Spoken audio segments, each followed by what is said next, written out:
नमस्कार साथियों, मैं कुणाल आप सभी का संस्कृति आईएएस यूट्यूब चैनल पे स्वागत करता हूं। आज की वीडियो में हम लोग बात करने वाले हैं वीवीपैट के बारे में। देखिए रीज़न क्या है इसके पीछे। अभी हाल ही में जयराम रमेश, नाम तो सुना ही होगा, कांग्रेस के एक बड़े नेता हैं। इन्होंने एक लेटर लिखा है भारत के मुख्य निर्वाचन आयुक्त को और उनको लेटर लिखते हुए कहा है कि अब थोड़ा सा समय हमें दे दीजिए। क्यों चाहिए समय, तो इन्होंने रीज़न भी बताया अपने लेटर में। इन्होंने कहा कि हम जितने भी लोग हैं, मतलब मुख्य रूप से इंडिया गठबंधन के जो बड़े नेता हैं, उनकी एक टीम आपसे मिलना चाहती है। रीज़न है हमारे पास में और रीज़न है आने वाला इलेक्शन, और मुख्य रूप से हम लोग बात करना चाहते हैं वीवीपैट के प्रयोग की।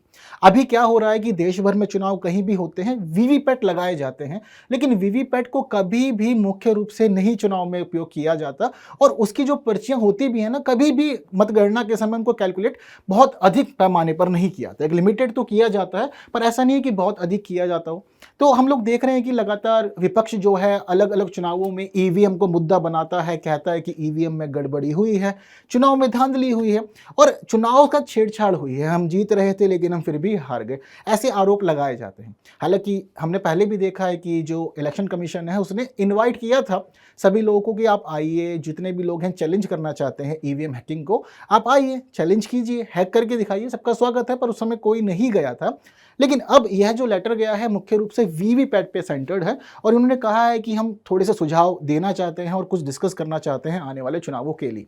तो इस समय वीवीपैट बहुत अधिक चर्चाओं में आ गया है इनके एक लेटर की वजह से। इसी के साथ साथ हम लोग देख रहे हैं कि दिग्विजय सिंह ने भी फिलहाल वीवीपैट को ही मुद्दा बनाया है, ईवीएम को मुद्दा बनाया है, उन्होंने भी कुछ बातें कही हैं। तो ज़रूरी है कि हम लोग समझें वीवीपैट से जुड़ी हुई प्रमुख बातों के बारे में। अब आज के समय में अगर हमारे देश में चुनाव होता भी है तो चुनाव की स्थिति में जो इलेक्शन कमीशन है वह वीवीपैट को किस प्रकार से लेता है, और अगर इसके अंदर पर्चियों की गिनती होती है तो कितनी जगह पर होती है, किस प्रकार से होती है, क्या पैमाना है, क्या व्यवस्था है पूरे देश में, बहुत बढ़िया से हम लोग आज समझने वाले हैं। देखो हम लोग का ना काम ही यही, चर्चा में कुछ भी आ जाए तो हमें क्या करना है कि उससे जुड़ी हुई हर एक बात को ना घोल के पी जाना है बढ़िया से, ताकि एग्जाम में अगर वह कुछ भी आ जाए, जितनी भी चीज़ चर्चा में थी, आयोग ने उससे रिलेटेड कुछ भी पूछा, हमें सब पता होना चाहिए और बढ़िया से हम लोग एग्जाम में उसको फिर लिख करके आएंगे।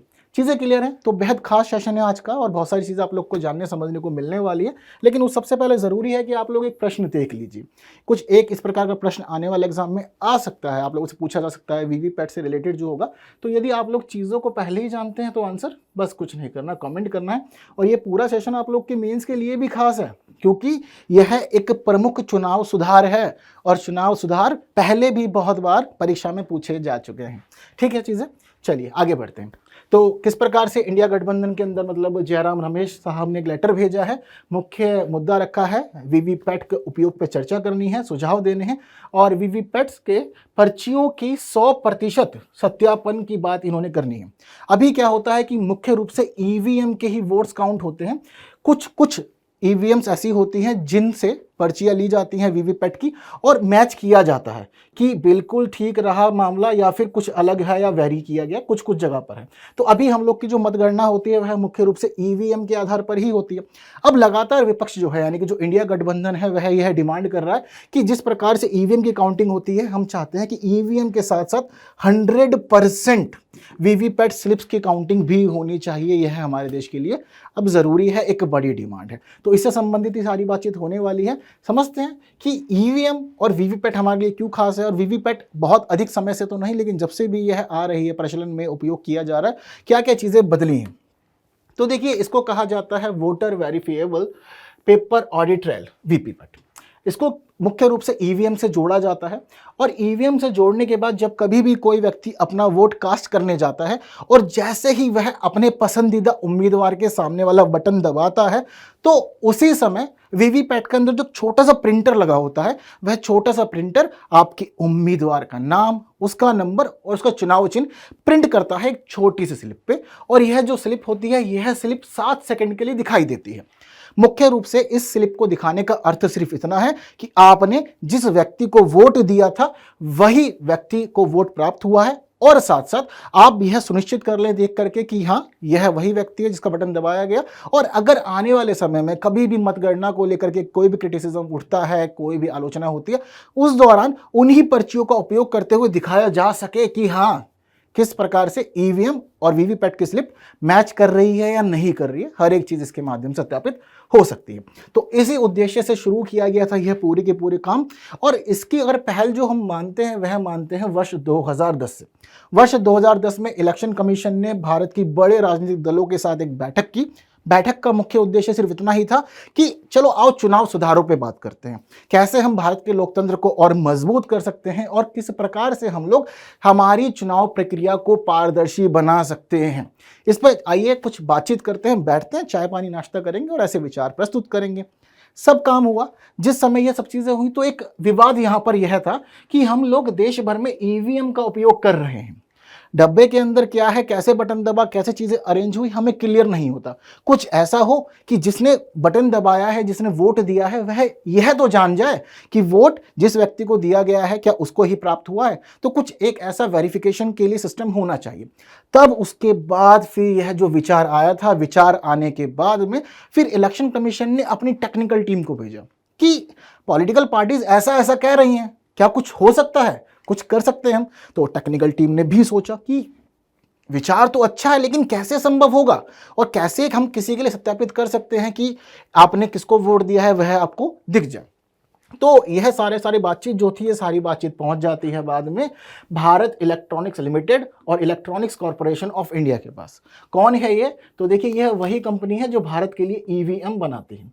इनको ही बोला गया कि देखिए आप जिस प्रकार से ईवीएम बनाते हैं तो ईवीएम से ही तो चीज़ जुड़नी है, आप सोचिए क्या हो सकता है। तो इन्होंने फिर सोचा, जाना समझा, तो इन्होंने एक प्रोटोटाइप तैयार किया पहले इस वीवीपैट का। जब प्रोटोटाइप तैयार हुआ तो प्रोटोटाइप तैयार हो जाने के बाद में इसको फिर बाहर लेके गए, सार्वजनिक रूप से इसका उपयोग किया गया, इसका टेस्ट किया गया, अलग अलग पॉलिटिकल पार्टीज के सामने इस प्रोटोटाइप को रखा गया। तो वहां से फिर सुझाव आए कि इसमें हम ऐसा कर सकते हैं, इसमें हम ऐसा भी कर सकते हैं। उन्होंने सभी सुझावों को सुना, जाना समझा, तब जाकर के हमारा जो आज का वीवीपैट है वह अस्तित्व में आया। तो आज का वीवीपैट वैसे होता कुछ खास नहीं है उसके अंदर, बस उसमें एक छोटा सा प्रिंटर लगा होता है जो आपका जो कैंडिडेट है या जिसको आपने वोट दिया है वह वही स्लिप एक प्रिंट कर देता है। उसके बाद उस प्रिंटर के नीचे एक ड्रॉप बॉक्स लगा होता है, वह स्लिप प्रिंट हो जाने के बाद 7 सेकंड तक आपको दिखाई देगी, बाद में वह स्लिप नीचे ही गिर जाएगी ड्रॉप बॉक्स के अंदर। इतना ही कार्यक्रम होता है वीवीपैट का। ठीक है, तो इसका जो डिज़ाइन था उसके डिज़ाइन को अंतिम मंजूरी मिली फरवरी 2013 में, जिसके बाद से फिर चीज़ें आगे बढ़ी। वर्ष 2013 के अंदर फिर इलेक्शन कमीशन ने एक महत्वपूर्ण काम किया और चुनाव संचालन नियम 1961, यह क्या नियम है? तो देखिए हमारे देश में जितने भी चुनाव होते हैं वह सभी चुनाव संचालन नियम 1961 के माध्यम से ही कराए जाते हैं।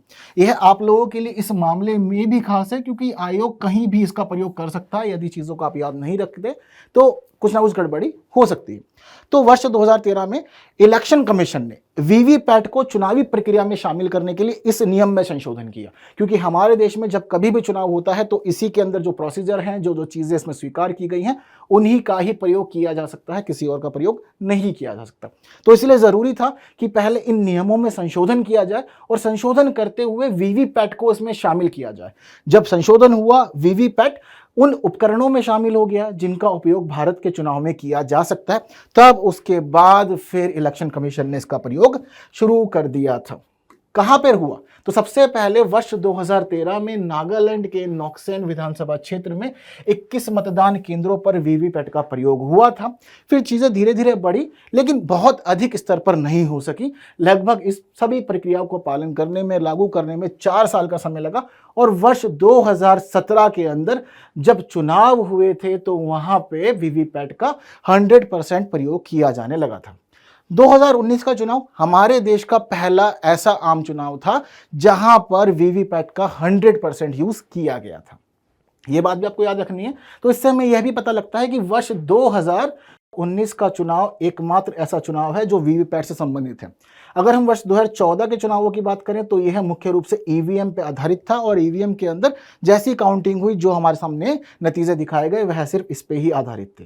तो 2019 के अंदर अगर कोई चाहता था तो वह चैलेंज कर सकता था इलेक्शन कमीशन को, और जिस भी सीट पे वह चाहता था तो वोटों की काउंटिंग ईवीएम प्लस वीवीपैट दोनों के माध्यम से करा सकता था। यह बात भी खास है क्योंकि अब 2024 के जो चुनाव हमारे देश में होने वाले हैं यह 100% वीवीपैट पर होने वाले हैं। तो ऐसी स्थिति में चीज़ों पे पहले ही चर्चा कर लेना विपक्ष के लिए भी ठीक है, क्योंकि ताकि आप बाद में आलोचना ना कर सकें, और बाकी वक्त सरकार के लिए भी ठीक है ताकि पारदर्शी चुनाव हो और चीज़ें देश में निष्पक्ष रहे और सब चीज़ें ठीक प्रकार से होती भी रहें। विपक्ष का जो भी रुख है वह भी अपने स्तर पर जायज़ है। सबको पता है कि 5 साल में एक बार ही आम चुनाव होते हैं, तो क्यों ना हम पहले ही हर एक मामला सुनिश्चित कर लें। तो जब वर्ष 2014 के चुनाव हुए, पहली बार वीवीपैट का 100% यूज़ यहाँ से होने लगा था। अब यहाँ पर हम एक चीज़ देखते हैं कि वीवीपैट का 100% यूज़ हमारे देश में हुआ, लेकिन वीवीपैट का अर्थ क्या सिर्फ इतना ही था कि बटन दबाओ और आपने सत्यापन कर लो कि आपने जिसको वोट दिया है उसको प्राप्त हुआ या उसी की पर्ची प्रिंट हुई है या नहीं? सिर्फ इसीलिए हम लोगों ने वीवीपैट को लगाया था? रीज़न क्या है? इसके पीछे एक रीज़न यह है कि वीवीपैट का आप यूज़ तो कर रहे हैं, लेकिन चुनाव के जब मतगणना होती है तो मतगणना के दौरान वीवीपैट का उपयोग होता कितना है? वीवीपैट में जो पर्चियां पड़ी हैं, क्या वह मात्र कचरा होती हैं या वास्तव में हमारे को कभी भी सत्यापित करना हो कोई मामला तो सत्यापन के अंदर उनका प्रयोग होता है? तो इसको लेकर के जो स्थिति है वह सारी स्थिति भी आप लोग को बता देते हैं। अभी फिलहाल देखिए आप लोग के सामने यह इलेक्शन वाला सिस्टम है। एक्चुअल में यह जो होता है यह हमारा ईवीएम ऑपरेटर होता है मुख्य रूप से, जो आपके पोलिंग सेंटर पे, पोलिंग बूथ पे जो मेन अधिकारी होते हैं, एक अधिकारी के पास में यह होता है। जब वह चाहते हैं कि आप वोट कास्ट करें तो वह यहाँ से पहले एक ओके पर प्रेस कर देते हैं। जैसे ही वह यहाँ से ओके प्रेस करते हैं उसके बाद ही ईवीएम एक्टिवेट होती है, और यह एक्टिवेशन सिर्फ एक वोट के लिए होता है। ऐसा नहीं है कि अगर आप किसी पार्टी को फेवर कर रहे हैं, जैसे कि आपको कांग्रेस पसंद है या आपको बीजेपी पसंद है, तो आप यहाँ से ओके होने के बाद में इस मशीन के सामने खड़े होकर 5-10 बार इसको दबा दें और 10 बार आप वोट भेज दें। ऐसा नहीं हो सकता।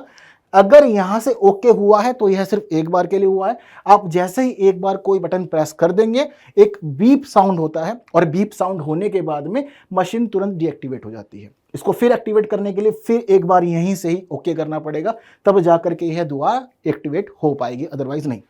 जैसे ही हम लोग यहाँ पर अपना बटन दबाते हैं, बीप साउंड होता है, तो बीप साउंड के साथ ही वीवीपैट भी एक्टिव हो जाती है। इसकी यह जो स्क्रीन रहती है, यहाँ पर एक लाइट जलती है और यहाँ पर एक स्लिप प्रिंट होकर के आपके सामने आएगी। वहाँ पर दिखेगा कि आपने किस नंबर का बटन दबाया है, उस पर चुनाव चिन्ह क्या है और नाम क्या है आपके कैंडिडेट का। जैसे ही वह सामने आ जाएगा तो यह स्क्रीन आपके लिए मात्र 7 सेकंड के लिए अवेलेबल रहेगी। इतने में आप किसी भी माध्यम से, जैसे कि आप नाम पढ़ना चाहें तो नाम पढ़ लीजिए, अपने उम्मीदवार का चुनाव चिन्ह देखना चाहें तो चुनाव चिन्ह देख लीजिए, उसके बाद यह नीचे ड्रॉप बॉक्स में जाकर के गिर जाएगी। यही सब मामला होता है। अब यहां पर क्या हुआ कि मतदान तो कंप्लीट हुआ। अब मतगणना की स्थिति क्या है, क्योंकि मतगणना मुख्य रूप से हम लोग ईवीएम के माध्यम से कर रहे हैं, वीवीपैट का प्रयोग अभी बहुत कम है। कितना कम है समझते हैं। तो देखिए, शुरुआत में जब विवाद उठा कि ईवीएम क्यों और वीवीपैट क्यों और इनको आपस में सत्यापित कैसे किया जाए, तो विवाद उठने की स्थिति में इलेक्शन कमीशन ने भारतीय सांख्यिकी संस्थान को एक लेटर भेजा। इनसे पूछा कि आप तो भारत के लिए सांख्यिकी संस्थान है, प्रमुख सांख्यिकी संस्थान है, आप हमें यह बताइए कि अगर हम पूरे देश में चुनाव करा रहे हैं तो उस दौरान हमें कितने सैंपल लेने चाहिए जहां से हमें ईवीएम की सटीकता सत्यापित हो सके। अगर मान लीजिए कि पूरे देश में हम हर एक जगह ईवीएम और वीवीपैट को मिलान करेंगे तो उसका कोई अर्थ ही नहीं रह जाएगा। फिर हम इलेक्शन कमीशन होते हुए हम क्यों ईवीएम पे चुनाव करवाएं? फिर बेहतर है वापस चलते हैं बैलेट बॉक्स पे, क्योंकि गिनती तो पेपर पे ही करनी है ना, तो क्यों हम ईवीएम का यूज करें? तो आप हमें एक अमाउंट बता दीजिए कि हम रैंडमली कितने सैंपल्स कलेक्ट करें जिससे कि ईवीएम का सत्यापन भी हो जाए, लोगों में सेटिस्फैक्शन भी रहे और चुनाव पारदर्शिता भी बनी रहे। यहां पर इन्होंने जवाब मांगा तो यहां से भी कुछ जवाब आया। वहीं हम देखते हैं कि राजनीतिक दल शुरुआत से ही डिमांड करते हैं कि कम से कम 10% या अगर मैक्सिमम पॉसिबल है तो 100% वोटिंग जो होनी चाहिए सत्यापित, वह वीवीपैट से ही होनी चाहिए। यह पॉलिटिकल पार्टीज डिमांड रेगुलरली कर रही हैं और यही डिमांड फिर एक बार अभी जयराम रमेश साहब ने भी उठाई है। अब यह वाली स्थिति कहीं ना कहीं थोड़ी गड़बड़ है। 10% को सत्यापित किया जा सकता है, यह संभव है, लेकिन 100% सत्यापन करना बहुत बड़ा सिरदर्द है और कई तो दिन लग जाएंगे, कई दिन के साथ साथ एक लंबी प्रक्रिया होगी और इसी बीच मानवीय त्रुटियां भी सामने आ सकती हैं।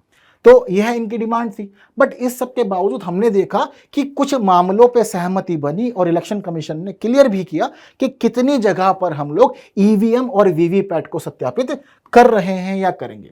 तो वर्ष 2018 के अंदर चुनाव आयोग ने क्लियर किया कि हम हर एक विधानसभा क्षेत्र के अंदर यादृच्छिक रूप से कुछ चयनित मतदान केंद्रों की पर्चियों को अनिवार्य रूप से प्रयोग में लेंगे। ठीक है, कितना? 1।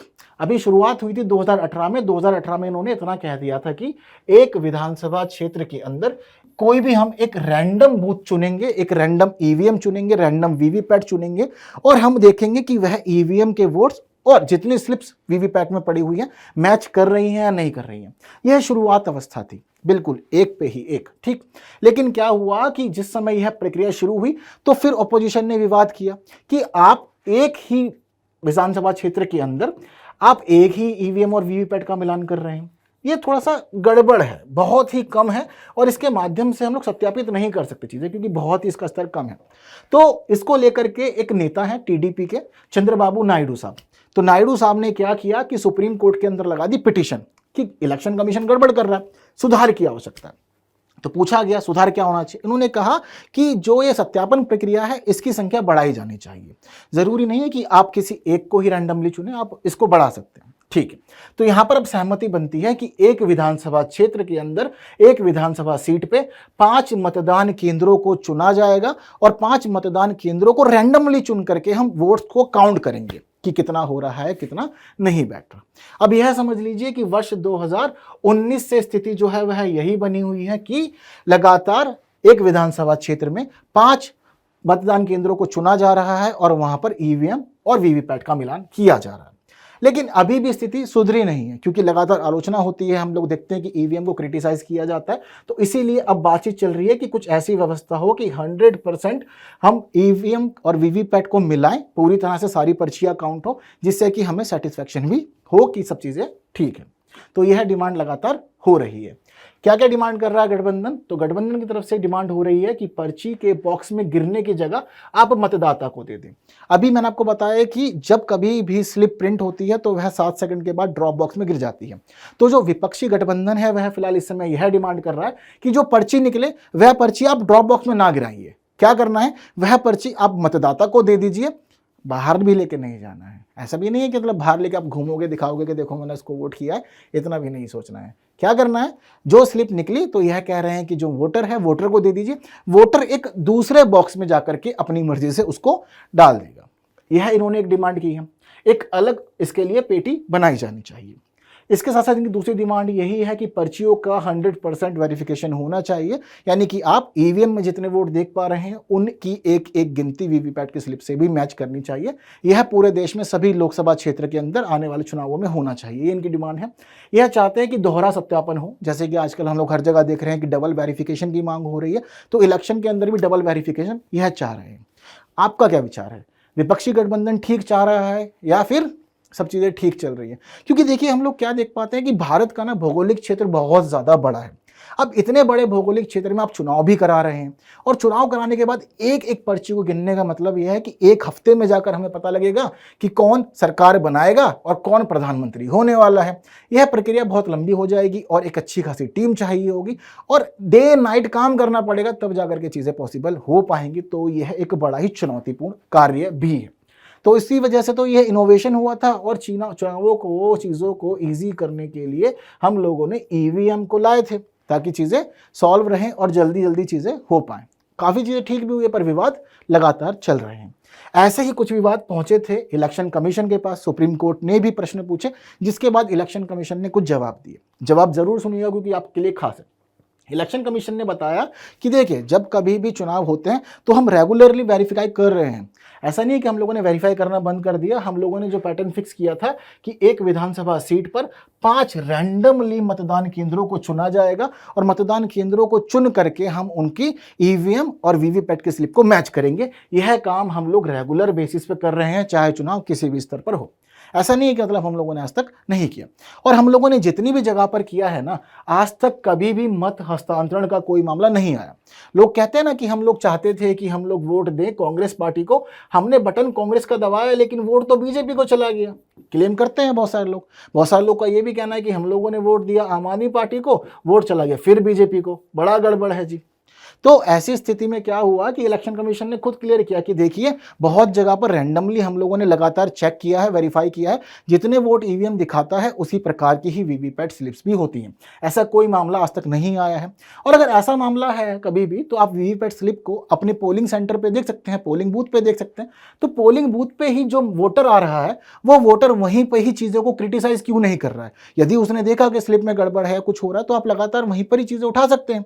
ऐसा थोड़ी है कि बाद में परिणाम आने के बाद दिखाई दे रहा है कि धांधली हो गई है, मशीन में गड़बड़ी थी, वहीं पर ही चीज़ें दिख जाती हैं। इसके साथ साथ इलेक्शन कमीशन ने यह भी बताया कि पहले भी कई बार ऐसे ही चुनौतियां आई थी, लेकिन वह झूठी थी, बहुत अधिक कुछ सिद्ध होकर नहीं पाया था उसमें। हाँ, इलेक्शन कमीशन ने एक बात बताई कि गड़बड़ी हुई है। हम कई बार देखते हैं कि जब कभी भी वोट को काउंट किया जाता है तो मोक पोल की वजह से एक गड़बड़ी आती है सामने।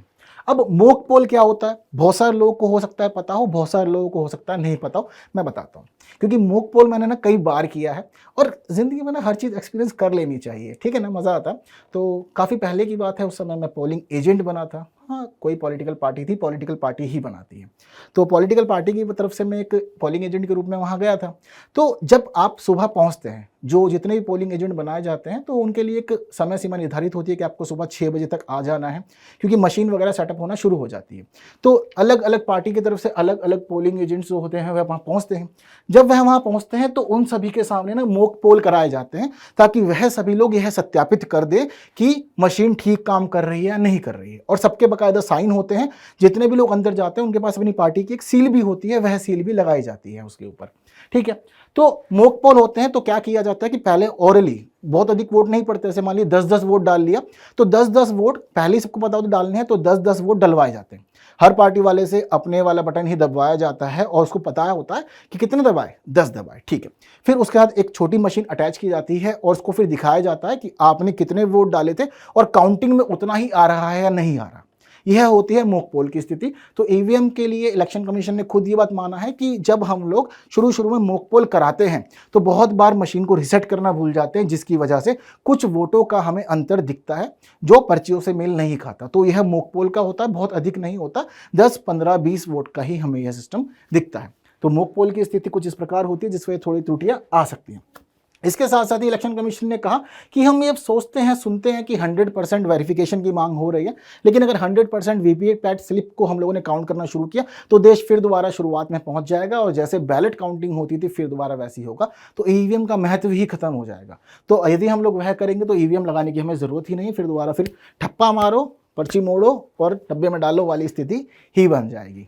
हालांकि यह था पूरा का पूरा आर्गुमेंट वीवीपैट को लेकर के, विपक्ष की क्या डिमांड है और सरकार की क्या स्थिति है, इलेक्शन कमीशन क्या कह रहा है और हमारे देश में आज के समय में वीवीपैट का प्रयोग किस प्रकार से किया जा रहा है। हर एक चीज़ मैंने आपको क्लियर कर दी।